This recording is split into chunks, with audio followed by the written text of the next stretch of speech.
നിങ്ങളെല്ലാവരും കേട്ട് ഞെട്ടാൻ സാധ്യതയുള്ള അല്ലെങ്കിൽ കുറച്ച് അത്ഭുതപ്പെടാൻ സാധ്യതയുള്ള ഒരു വീഡിയോ ഭാഗമാണ് ആദ്യം കേൾക്കുന്നത്.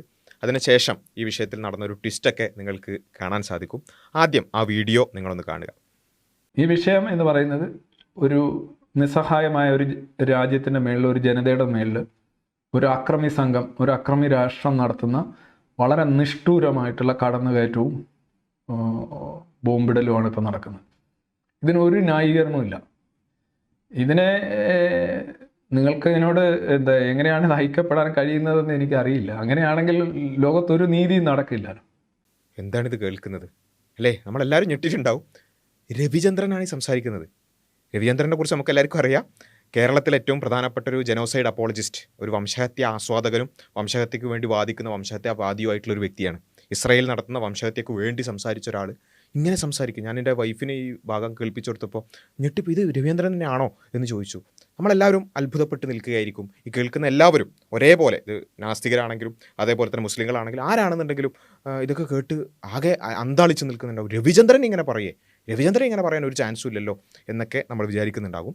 അപ്പോൾ അത് ആ ഞെട്ടൽ എന്തായാലും ഉണ്ടാകും. കാരണം ഒരു വംശഹത്യ അപ്പോളജിസ്റ്റ് ഒരിക്കലും ഒരു ഇങ്ങനെയുള്ള ബോംബിട്ട് കുട്ടികളെ കൊല്ലുന്നു, അല്ലെങ്കിൽ അവിടെയുള്ള വലിയ പ്രയാസമുണ്ടാകുന്നു, അതൊരിക്കലും ഒരാൾക്കും ന്യായീകരിക്കാൻ സാധ്യമല്ല എന്നൊക്കെ പറയാൻ സാധ്യതയുണ്ടോ എന്നൊക്കെ നമ്മളെല്ലാവരും ആലോചിച്ചുകൊണ്ടിരിക്കുകയാണ്. അവിടെയാണ് നമുക്കിതിൻ്റെ ഒരു ട്വിസ്റ്റ് വരുന്നത്. കാരണം ഈ സംസാരിച്ചത് ഗാസയിലുള്ള വംശഹത്യയെക്കുറിച്ചല്ല, ഗാസയിൽ ആളുകൾ കൊല്ലപ്പെടുന്നതിനെ കുറിച്ചല്ല, ഫലസ്തീനെ കുറിച്ചല്ല, ഇത് ഉക്രൈനിൽ ആളുകൾ കൊല്ലപ്പെടുന്നതിനെ കുറിച്ചാണ്. ഓക്കെ, അപ്പോൾ ഇതിലെന്താ വെച്ചാൽ രവീന്ദ്രൻ പല വിഷയങ്ങളെക്കുറിച്ച് സംസാരിക്കാറുണ്ട്.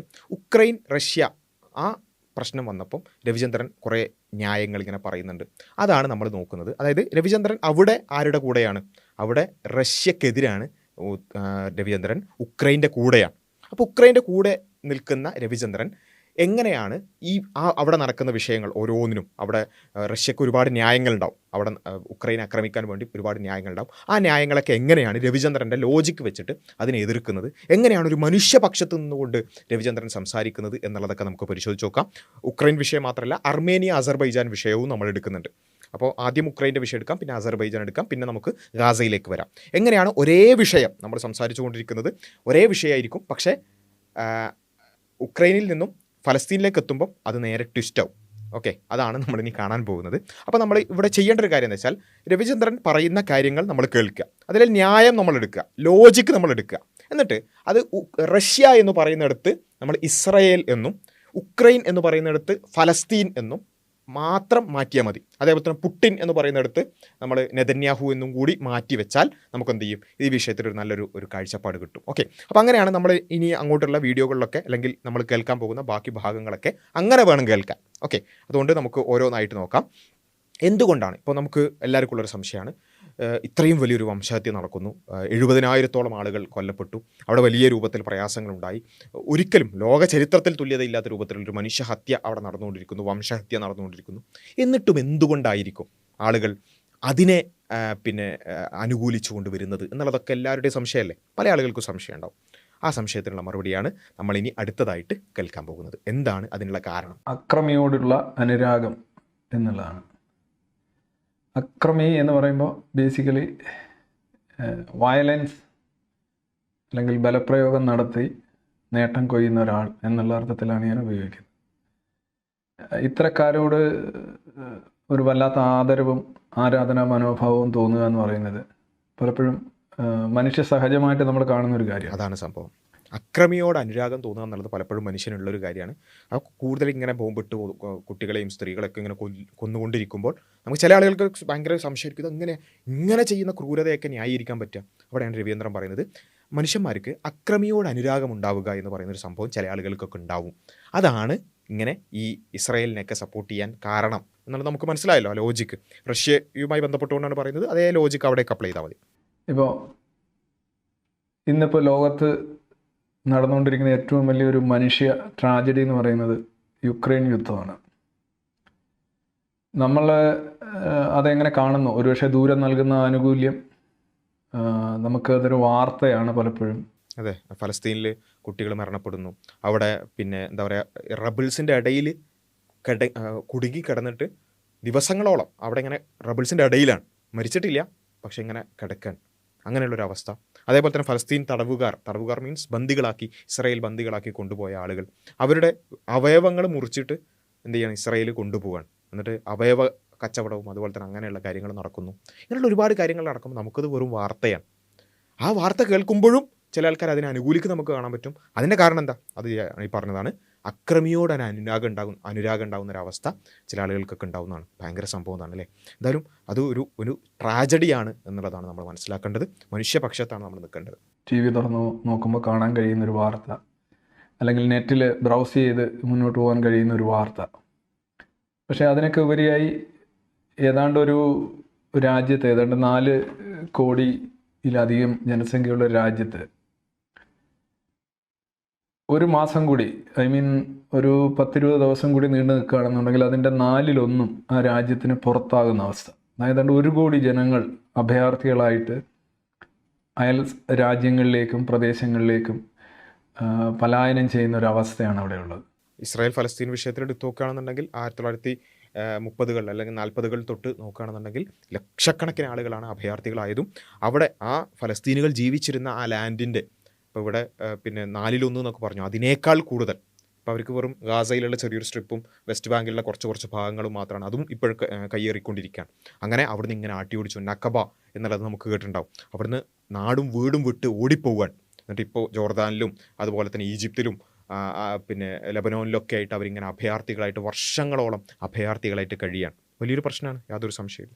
ഇപ്പോൾ മറിയാപ്പോൾ എന്ന് പറയുന്ന ഒരൊറ്റ സിറ്റിയിൽ, ഒരു പോർട്ട് സിറ്റിയാണ്, 2200 പേര് മരിച്ചു എന്നാണ് ഇന്ന് ഞാൻ ഈ പരിപാടി തുടങ്ങുന്നതിന് തൊട്ട് മുന്നേ ഞാൻ വായിച്ച വാർത്ത. അദ്ദേഹത്തിന് ഭയങ്കര വിഷമം തോന്നാണ്. മരിയാപ്പോൾ എന്ന് പറയുന്ന ഒരു സിറ്റിയിൽ 2200 ആളുകൾ മരിച്ചു. 2200 ആളുകൾ മരിക്കേ, എന്തൊരു പ്രയാസമാണ്, തീർച്ചയായും പ്രയാസമാണ്. അപ്പോൾ 70,000 ആൾക്കാർ മരിക്കുക എന്നൊക്കെ പറയും, അതിനേക്കാൾ വലിയൊരു പ്രയാസമാണ്.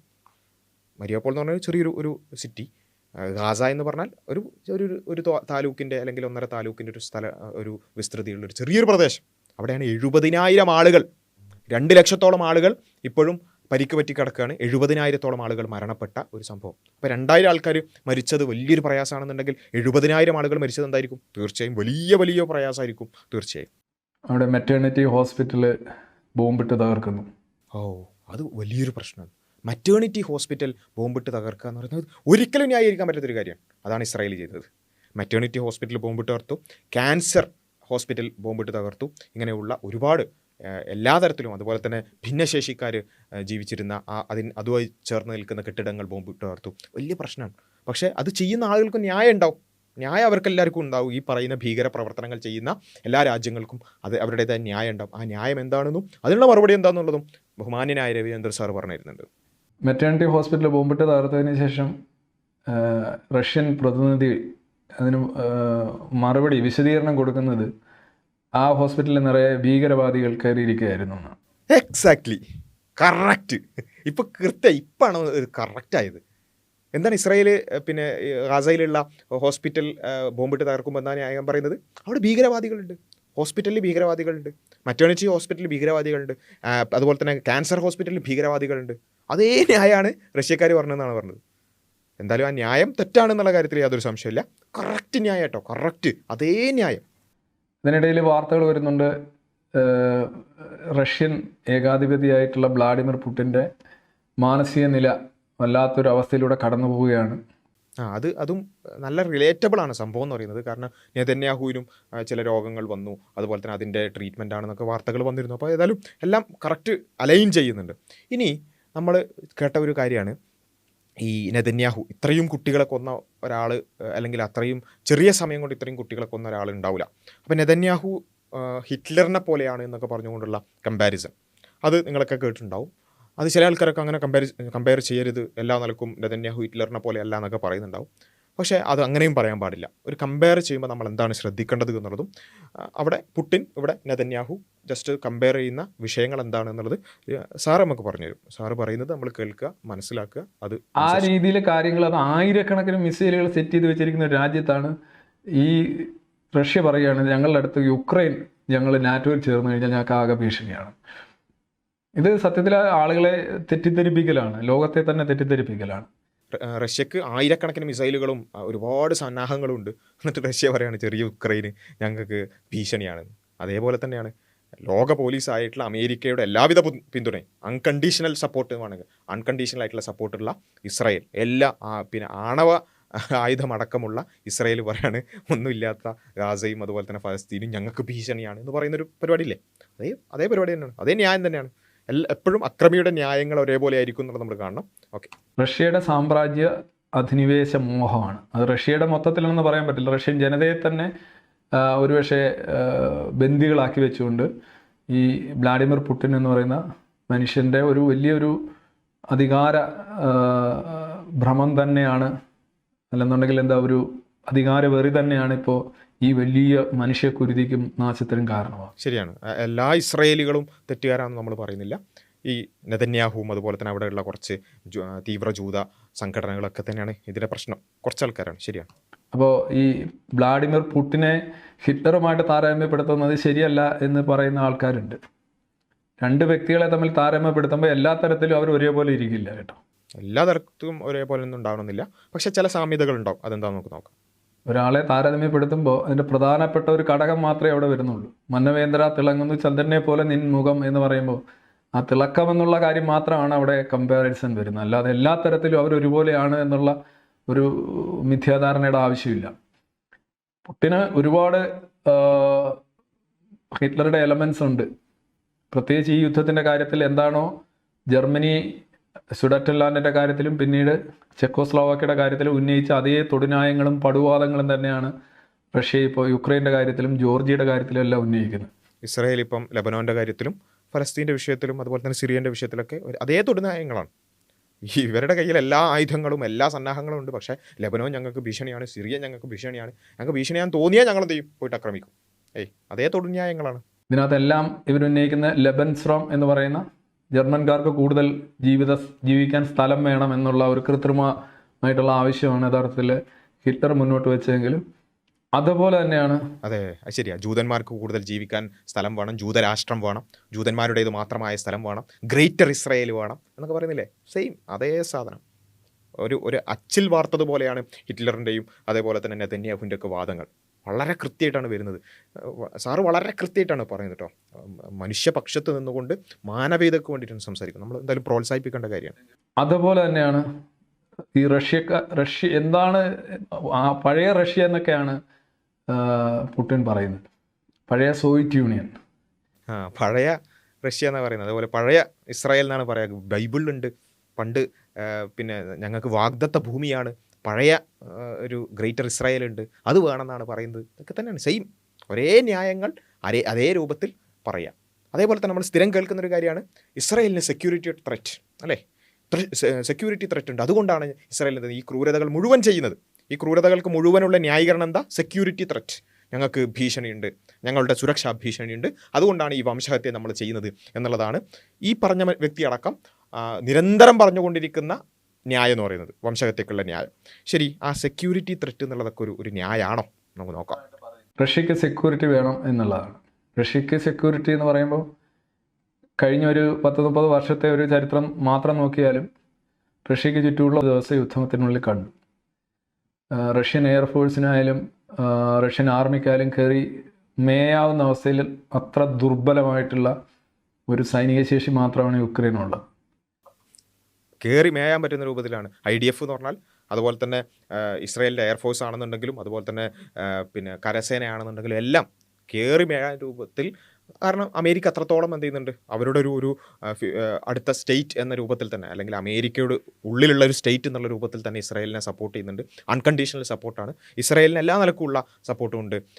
പിന്നെ ആണവ രാജ്യമാണ് അവർ, പിന്നെ അംഗീകരിച്ചിട്ടില്ല എന്നുണ്ടെങ്കിൽ കൂടി, അല്ലെങ്കിൽ കരാർ ഒപ്പിച്ചിട്ടില്ല എന്നുണ്ടെങ്കിൽ കൂടി അവർ ആ നിലക്ക് അത്രത്തോളം അഡ്വാൻസ്ഡ് ആണ്. എന്നിട്ട് എന്നാൽ അതേ സമയത്ത് അത്രമേൽ ദുർബലമായിട്ടുള്ള ഫലസ്തീനികളെ നോക്കിയിട്ട് പറയാണ് ഈ ഫലസ്തീൻ ഞങ്ങൾക്ക് സെക്യൂരിറ്റി ത്രെറ്റാണ്. ഏതുപോലെ റഷ്യ പറയാണ് ഉക്രൈൻ ഞങ്ങൾക്ക് സെക്യൂരിറ്റി ത്രെറ്റാണെന്ന് പറയുന്നത്. വളരെ കൃത്യമാണ്, സാറിൻ്റെ ന്യായങ്ങൾ വളരെ കൃത്യമാണ്, ലോജിക്ക് പക്കയാണ്, മാനവികത നിറഞ്ഞു തുളുമ്പാണ്. ആ മാനവികത നമ്മൾ ഈ വിഷയത്തിലേക്കും കൂടി അപ്ലൈ ചെയ്താൽ മാത്രം മതി. ഇതറിഞ്ഞുകൊണ്ട് അപ്പോൾ സ്വാഭാവികമായിട്ട് എന്തുകൊണ്ടാണ് നേറ്റോയിൽ ചേരരുത് എന്ന് റഷ്യ പറയുന്നത്? ചേർന്ന് കഴിഞ്ഞാൽ തങ്ങൾക്ക് ഇഷ്ടമുള്ള രീതിയിൽ അവിടെ മേയാൻ സാധിക്കില്ല.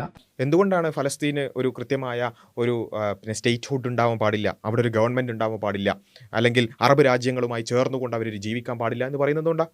അങ്ങനെ ആകുമ്പോൾ ഞങ്ങൾക്ക് ഇഷ്ടം പോലെ കയറി മേയാൻ പറ്റൂല, ഞങ്ങൾ വിചാരിക്കുന്നത് പോലെ കയറി മേയാൻ പറ്റൂല. അതുകൊണ്ട് എന്ത് ചെയ്യണം, ഫലസ്തീനുകൾ എപ്പോഴും ഗാസക്കാർ അവർ എല്ലാ നിലക്കും ബ്ലോക്ക്ഡായി ഒരു ഓപ്പൺ എയർ പ്രിസൺ പോലെ ജീവിക്കണം, അവർക്കൊരു നിലക്കും പിന്നെ സ്വസ്ഥമായ ജീവിതം പാടില്ല എന്നുള്ളത്, ഞങ്ങൾക്ക് കയറി മേയാൻ പറ്റൂല എന്നുള്ള റഷ്യയിൽ പുടിൻ പറയുന്നത് പോലെ തന്നെ ഇസ്രായേൽ എന്ത് പറയുന്നു, സെയിം സാധനം. തങ്ങളുടെ ഇഷ്ടമുള്ള ഗവൺമെന്റിനെ സ്ഥാപിക്കാൻ സാധിക്കില്ല, തങ്ങളുടെ ഇഷ്ടമുള്ള രീതിയിൽ ഒരു പരമാധികാര രാജ്യം പ്രവർത്തിക്കണം എന്നുള്ള ഒരു സാമ്രാജ്യത്വ മോഹം തന്നെയാണ് റഷ്യ പ്രകടിപ്പിക്കുന്നത്.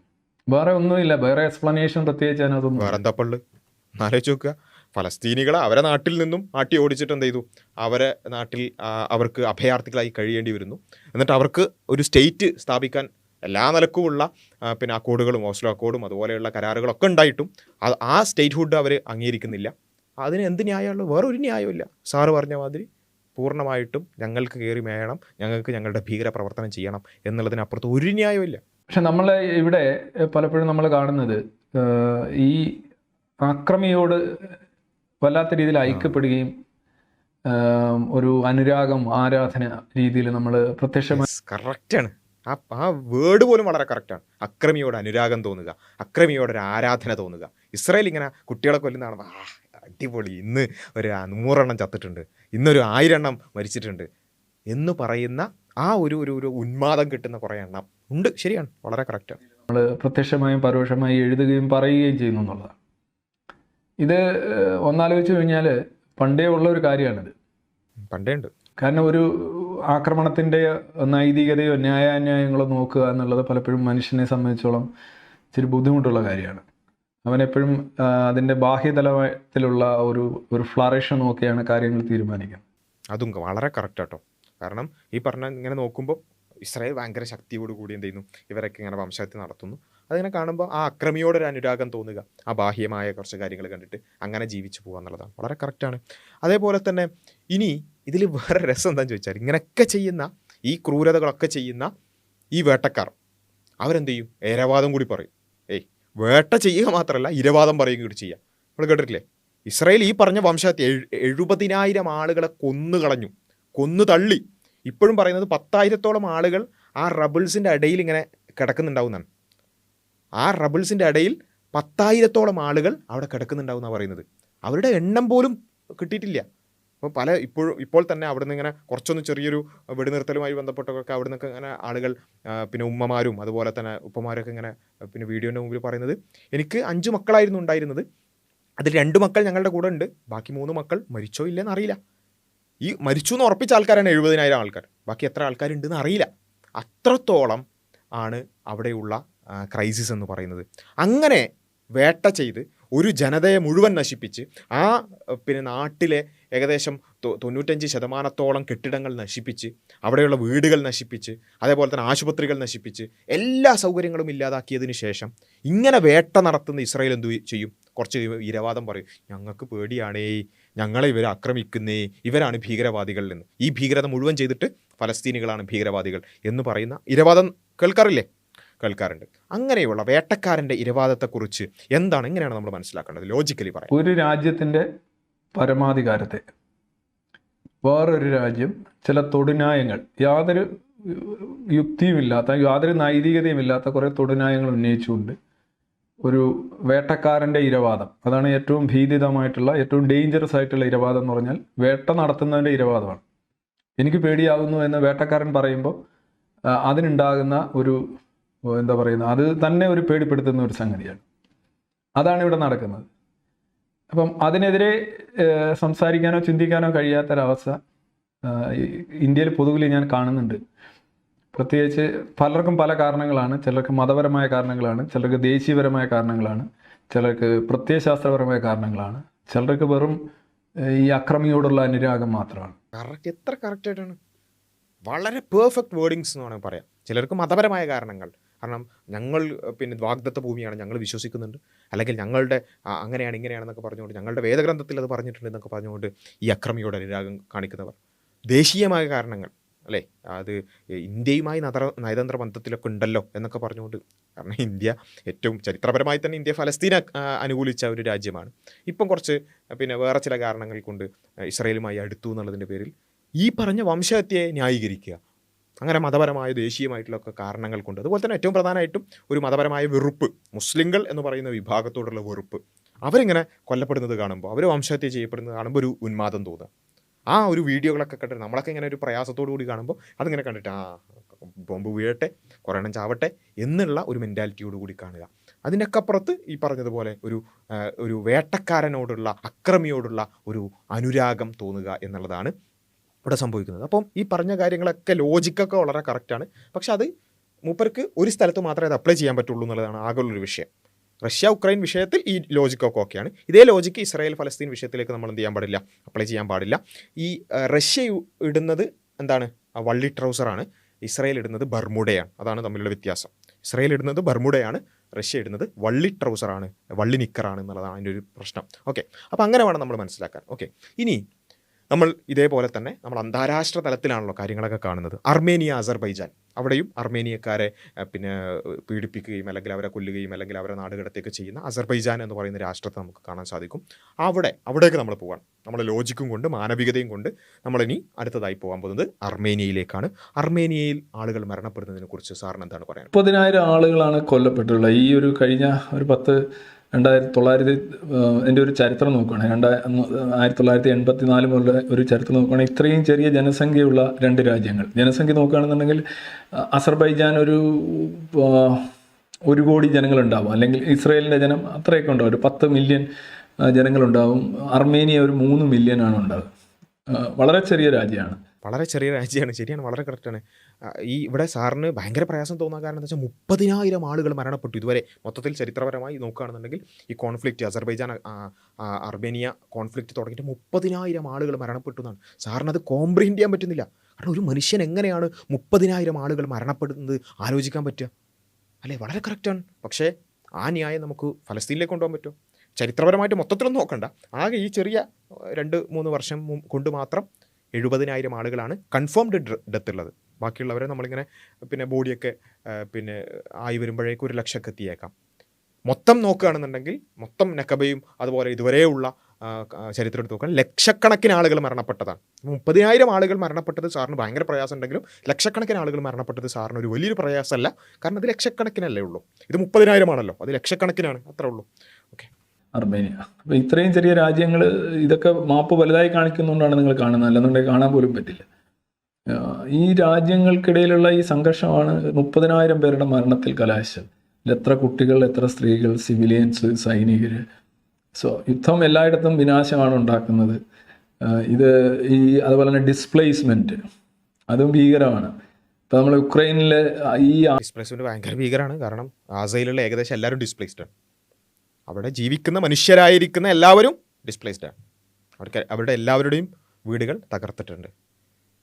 അത് ഒരു പ്രയാസമാണ്. പിന്നെ അദ്ദേഹം ഇതിൻ്റെ ഇടയിൽ പറയുന്നുണ്ട് സ്ത്രീകളും കുട്ടികളും അടക്കം എന്ത് ചെയ്യുന്നുണ്ട്, മരണപ്പെട്ടു എന്നുള്ളത്. അത് പക്ഷേ സംഭവം എന്താ വെച്ചാൽ ഈ നമ്മളിങ്ങനെയുള്ള വിഷയങ്ങളൊക്കെ പറയുമ്പം കമൻറ്റ് ബോക്സിൽ വന്നിട്ട് ഈ പരിഹാസമായി കമൻറ്റ് ചെയ്യുന്ന ചില ആൾക്കാർ സ്ത്രീകളും കുട്ടികളും എന്ന് പറഞ്ഞിട്ട്, കാരണം സ്ത്രീകളും കുട്ടികളാണ് അവിടെ കൂടുതൽ മരണപ്പെടുന്നത്.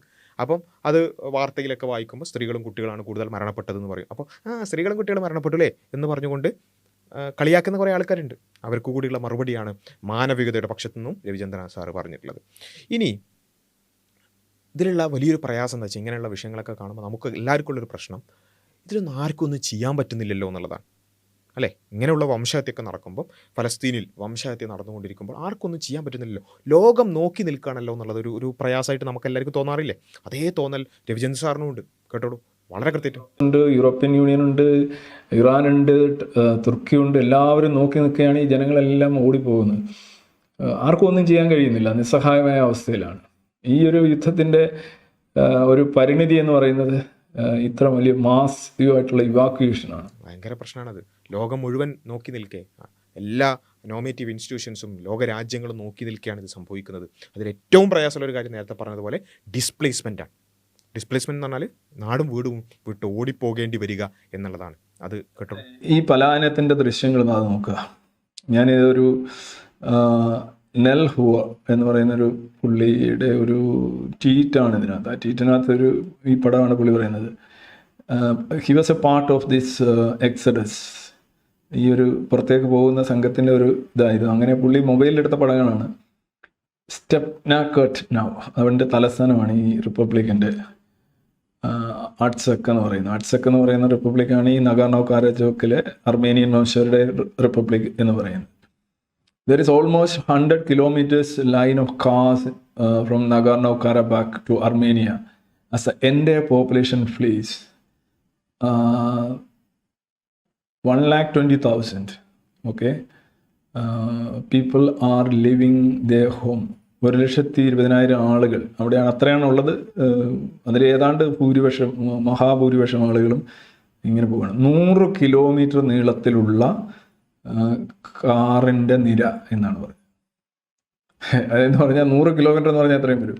എനിക്ക് തോന്നുന്നു തിരുവനന്തപുരത്ത് നിന്ന് തുടങ്ങിക്കഴിഞ്ഞാൽ ഒരു കരുനാഗപ്പള്ളി അല്ലെങ്കിൽ ഒരു ഓച്ചിറ വരെയൊക്കെ ഓച്ചിറ അല്ലേ ഹരിപ്പാടൊക്കെ വരുന്നത് അത്രയും. തിരുവനന്തപുരത്ത് നിന്ന് ഹരിപ്പാട് വരെ കാറുകൾ ഇങ്ങനെ എത്ര നിരയാണ് നമുക്ക്, 1, 2, 3, 4, 5 നിരയ്ക്ക് കാറുകൾ ഇങ്ങനെ ജനം ഇങ്ങനെ പോവുകയാണ്, ഒഴിച്ചെടുക്കുകയാണ് പെട്ടെന്ന്. ഇത് എന്തിനാണ് എന്ന് ആലോചിച്ച് നോക്കുക. ഇത് സമാനതകളില്ലാത്ത ഹ്യൂമാനിറ്റേറിയൻ വിഷയമാണ്. ഇതൊന്ന് ആലോചിച്ച് നോക്കുക, എന്തിൻ്റെ പേരിലാണിത്? സമാനതകളില്ലാത്ത ഹ്യൂമാനിറ്റേറിയൻ ആയിട്ടുള്ളൊരു പ്രശ്നമാണ്. കാരണം ഒരു സ്ഥലത്തുള്ള മുഴുവൻ ആളുകളും ജീവനും കൊണ്ട് ഓടേണ്ടി വരിക. സെയിം സാധനമാണ് ഗാസയിൽ നടക്കുന്നത്. ഗാസയിൽ പക്ഷേ കാറിൻ്റെ നിരയൊന്നും കാണാൻ പറ്റില്ല. കാരണം അവിടെയുള്ള കാറുകളടക്കം എന്ത് ചെയ്തിട്ടുണ്ട്, ഇവർ പിന്നെ ബോംബിട്ട് നശിപ്പിച്ചിട്ടുണ്ട്. അവർ കാൽനടയായിക്കൊണ്ട് അതുകൊണ്ട് വലിയ കുഴപ്പമില്ല. മറ്റൊരു കാറിലാണ് പോകുന്നത്, കാറിൽ റോഡിൽ പിന്നെ കാർ ഓടിച്ചുകൊണ്ടാണ് അവരെന്ത് ചെയ്യുന്നത്, ജീവനും കൊണ്ട് ഓടുന്നത്. പക്ഷേ മറ്റവർക്കൊന്നുമില്ല, അവർ കാൽനടയായിട്ട് ഇങ്ങനെ പോവുക. കാൽനടയായിട്ട് ഇങ്ങനെ പോകുമ്പം കുറേ ആൾക്കാർ തളർന്ന് വീഴുക. വേറെ ചില ആളുകളെ ഇങ്ങനെ നടന്നു പോകുന്നതിനിടയിൽ ഇസ്രായേൽ വന്നിട്ട് എന്ത് ചെയ്യാണ്, ബോംബിട്ട് കൊല്ലുക. അങ്ങനെയൊക്കെ ഉള്ളൂ, അവിടെ അത്രേ ഉള്ളൂ. മറ്റടുത്ത് വെച്ചാൽ കാറിൽ എന്ത് ചെയ്യാൻ പോവുകയാണ്, അത് ഭയങ്കര പ്രയാസമാണ്. കാറിൽ പിന്നെ ജീവനും കൊണ്ട് ഓടുക എന്ന് പറയുന്നത് ഭയങ്കര പ്രയാസമാണ്. പക്ഷേ ഇവിടെ നടന്നു പോകുന്നതിൻ്റെ ഇടയിൽ ഇടയ്ക്ക് കുറേ ആളുകളെ കൊല്ലും. ചില ആളുകൾ പിന്നെ പിന്നെ കഴുതകളെയോ കുതിരകളെയൊക്കെ കൊണ്ട് പിന്നെ അവരുടെ ലഗേജും കൊണ്ടുപോകുന്നൊക്കെ കാണാൻ പറ്റും. ഇപ്പോൾ കുതിരകളെ അടക്കം അല്ലെങ്കിൽ കഴുതകളെ അടക്കം കൊന്നുകളയുക, ഇതൊക്കെയാണ്. അങ്ങനെയുള്ള വളരെ മാനവികമായിട്ടുള്ള കൊലപാതകങ്ങൾ മാത്രമേ ഇസ്രായേൽ ചെയ്യാറുള്ളൂ. പക്ഷേ ഇത് ഭയങ്കര ഹ്യൂമാനിറ്റേറിയൻ ക്രൈസിസ് ആണ്. കാരണം അവർ കാറിലാണല്ലോ രക്ഷപ്പെടുന്നത്. അത് വലിയൊരു ഹ്യൂമാനിറ്റേറിയൻ ക്രൈസിസ് ആണ്.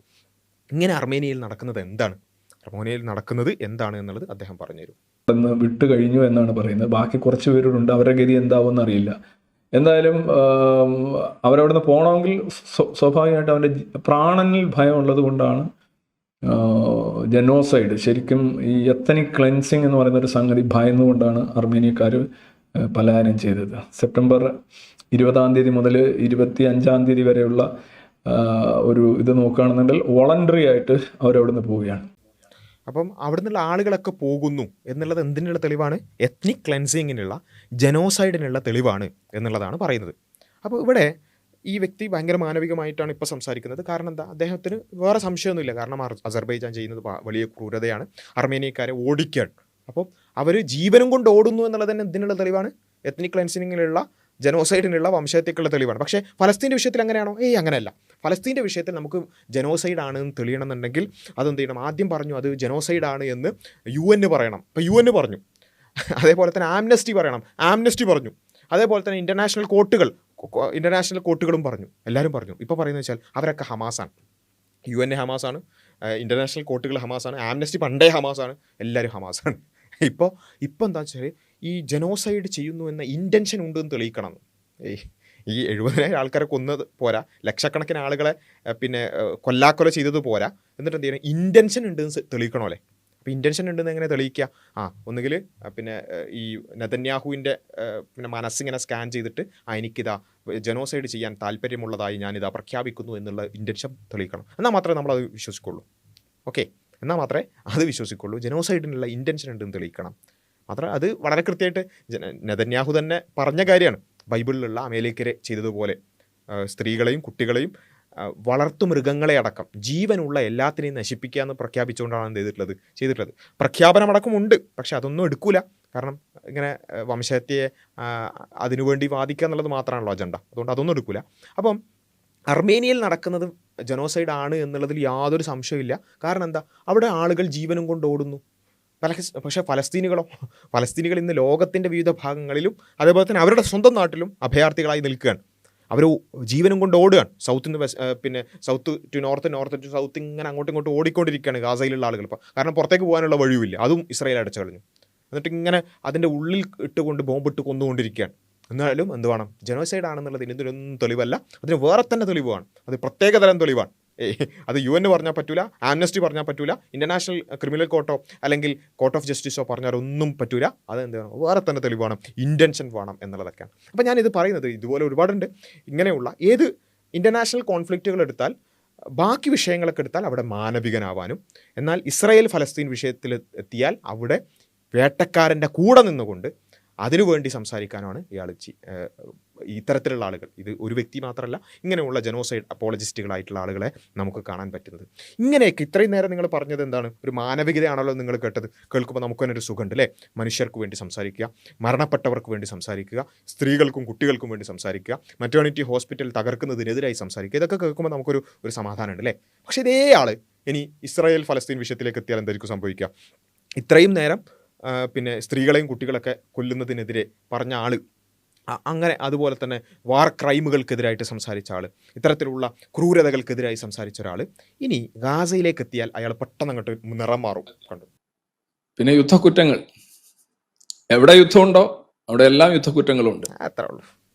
എവിടെ യുദ്ധമുണ്ടോ അവിടെ യുദ്ധക്കെട്ടുണ്ട്, വലിയ കാര്യമില്ല.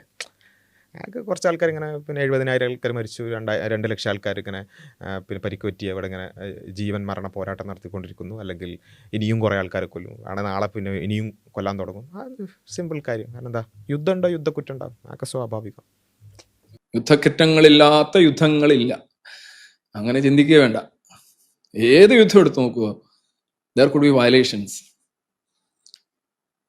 ഏത് കളിയായാലും നോക്കുക, ചിലപ്പോൾ കുറച്ച് ഗ്രൗണ്ടിന് അതൊക്കെ അത്രേ ഉള്ളൂ. ഒരു കളി കളിക്കുമ്പോൾ ചിലപ്പോൾ ഫൗളൊക്കെ പറ്റും, ഒന്ന് ചിലപ്പോൾ പുറത്തേക്ക് അടിച്ചു വരും, അല്ലെങ്കിൽ കുറച്ച് പെനാൽറ്റി ഒക്കെ ഉണ്ടാവും, അത്രേ ഉള്ളൂ. അത് നമ്മൾ മനസ്സിലാക്കണ്ടേ. ഒരു ഫുട്ബോളൊക്കെ കളിക്കുമ്പോൾ നമുക്ക് എന്തൊക്കെ ചെയ്യാറുണ്ട്, ക്രിക്കറ്റ് കളിക്കുമ്പോൾ, അതൊക്കെ അത്രേ ഉള്ളൂ. അതുപോലെയല്ല ഒരു 70,000 ആൾക്കാർ അവിടെ ഇങ്ങനെ കൊന്നു കളഞ്ഞു, അത്രേ ഉള്ളൂ. പിന്നെ സ്ത്രീകളെയും കുട്ടികളൊക്കെ കൊന്നു കളഞ്ഞു, മെറ്റേണിറ്റി ഹോസ്പിറ്റലിൽ ബോംബിട്ട് തകർത്തു, പിന്നെ ക്യാൻസർ ഹോസ്പിറ്റലൊക്കെ, അതൊക്കെ ഇങ്ങനെ വെറുതെ ഒരു രസത്തിന് നമ്മൾ കളിക്കുമ്പോൾ ഒക്കെ ഇങ്ങനെ ചെറുതായിട്ട് ഇങ്ങനെ കാലൊക്കെ ഒന്ന് ടാക്കിളൊക്കെ ചെയ്യില്ല, അത് അത്രേ ഉള്ളൂ.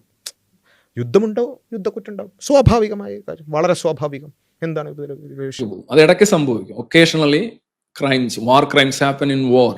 വാർ ക്രൈംസ് വാറിൽ സംഭവിക്കും, അത്രേ ഉള്ളൂ. അപ്പോൾ ഇതാണ് നമ്മൾ മനസ്സിലാക്കേണ്ടത്. അപ്പോൾ നമ്മുടെ മാനവികത, അതുപോലെ തന്നെ മനുഷ്യത്വം എന്ന് പറയുന്നതൊക്കെ റഷ്യ ഉക്രൈൻ വിഷയത്തിൽ, അതുപോലെ തന്നെ അർമേനിയ അസർബൈജാൻ വിഷയത്തിലൊക്കെ നമ്മൾ എന്ത് ചെയ്യണം, മാനവികരാവണം. ആ പറഞ്ഞ ന്യായങ്ങളൊക്കെ മാറ്റി വെച്ചിട്ട് വേണം നമ്മൾ എന്ത് ചെയ്യാൻ, ഇസ്രായേൽ ഫലസ്തീൻ വിഷയം സംസാരിക്കാൻ. അവിടെ ആകുമ്പോൾ പിന്നെ വാർ ക്രൈം ഉണ്ടാകും, പിന്നെ ഫുട്ബോൾ കളിക്കുമ്പം ജസ്റ്റ് പെനാൽറ്റി അല്ലെങ്കിൽ അത്തരത്തിലുള്ള പ്രശ്നങ്ങൾ അല്ലെങ്കിൽ ഫൗള് ഒക്കെ സംഭവിക്കുന്നത് പോലെ ചെറുതായിട്ട് ഇങ്ങനെ 70,000 ആൾക്കാരെ കൊല്ലും, അല്ലെങ്കിൽ സ്ത്രീകളെയും കുട്ടികളെയും കൊല്ലും, അതുപോലെ തന്നെ ഹോസ്പിറ്റലിൽ ബോംബിട്ട് തകർക്കും, ഒരു പ്രദേശത്തെ മുഴുവൻ തകർത്ത് കളയും, അതേപോലെ തന്നെ അവരെ അങ്ങോട്ടും ഓടിക്കും, അതേപോലെ തന്നെ അവരെ സീസ് ഫയർ പ്രഖ്യാപിച്ചിട്ടും ശേഷവും വീണ്ടും വീണ്ടും കൊന്നുകൊണ്ടേയിരിക്കും. ഇതൊക്കെ വളരെ സ്വാഭാവികമായി നടക്കുന്നൊരു കാര്യം. വാറാകുമ്പോൾ വാർ ക്രൈം ഉണ്ടാകും, ദാറ്റ്സ് ഓൾ, അത്രേ ഉള്ളൂ. മനസ്സിലായല്ലോ. അപ്പോൾ ഇതാണ് നമ്മൾ ഇതുവരെ മനസ്സിലാക്കിയിട്ടുള്ള ഒരു കാര്യം. ഇത്തരം ലോജിക്കുകൾ കൃത്യമായി ഓരോ സ്ഥലത്ത് അതിൻ്റേതായ രൂപത്തിൽ ഉപയോഗിക്കുക, അത് പ്രത്യേകം പറയേണ്ട ഒരു കാര്യമാണ്. യുക്തിവാദികൾ എന്നൊക്കെ പറയുന്ന ആളുകൾ പ്രത്യേകം ശ്രദ്ധിക്കേണ്ട ഒരു കാര്യമാണ്. നമ്മളൊരിക്കലും സ്ത്രീകളെയും കുട്ടികളെയും കൊല്ലരുത്, അതുപോലെ തന്നെ ഹോസ്പിറ്റലുകൾ ബോംബിട്ട് തകർക്കരുത്, അക്രമിയോടുള്ള അനുരാഗം, ഇങ്ങനെയുള്ള ലോജിക്കൊന്നും പോയിട്ട് ഇസ്രായേൽ ഫലസ്തീൻ വിഷയത്തിൽ അപ്ലൈ ചെയ്തേക്കരുത്. അത് അവിടെ വേറെ ലോജിക്ക്, ഇവിടെ വേറെ ലോജിക്ക്. കൃത്യമായി ഓരോ സ്ഥലത്തും എവിടെയാണ് ബർമുഡ, എവിടെയാണ് വള്ളി ട്രൗസർ അല്ലെങ്കിൽ വള്ളി നിക്കർ എന്നുള്ളത് കൃത്യമായി വേർതിരിച്ച് മനസ്സിലാക്കാൻ നമ്മളെല്ലാവരും ശ്രദ്ധിക്കുക. അങ്ങനെയാണെങ്കിൽ മാത്രമേ നമുക്ക് എന്ത് ചെയ്യാൻ പറ്റുള്ളൂ, സ്വതന്ത്ര ചിന്തകനാകാൻ പറ്റുള്ളൂ. എല്ലായിടത്തും ഒരേ മാനവികത അപ്ലൈ ചെയ്താൽ പ്രശ്നമാവും. അതുകൊണ്ട് സ്വതന്ത്ര ചിന്തകനായിക്കൊണ്ട് ഓരോ സ്ഥലത്തും സാറ് പറയുന്ന ലോജിക്ക് സാറ് പറയുന്നത് പോലെ അപ്ലൈ ചെയ്യാൻ എല്ലാവരും ശ്രദ്ധിക്കുക. അങ്ങനെ കൂടുതൽ മാനവികനാകാൻ എല്ലാവരും ശ്രദ്ധിക്കുക. ഇത്രയും പറഞ്ഞുകൊണ്ട് ഇതുപോലെയുള്ള വിഷയങ്ങൾ കൂടുതൽ, ഇതുപോലുള്ള ഇരട്ടത്താപ്പുകൾ കൂടുതൽ അടുത്ത വീഡിയോകളിൽ ഡിസ്കസ് ചെയ്യാം. എല്ലാവരും ചാനൽ സബ്സ്ക്രൈബ് ചെയ്യുക. അസ്സലാമു അലൈക്കും വറഹ്മത്തുള്ളാഹി.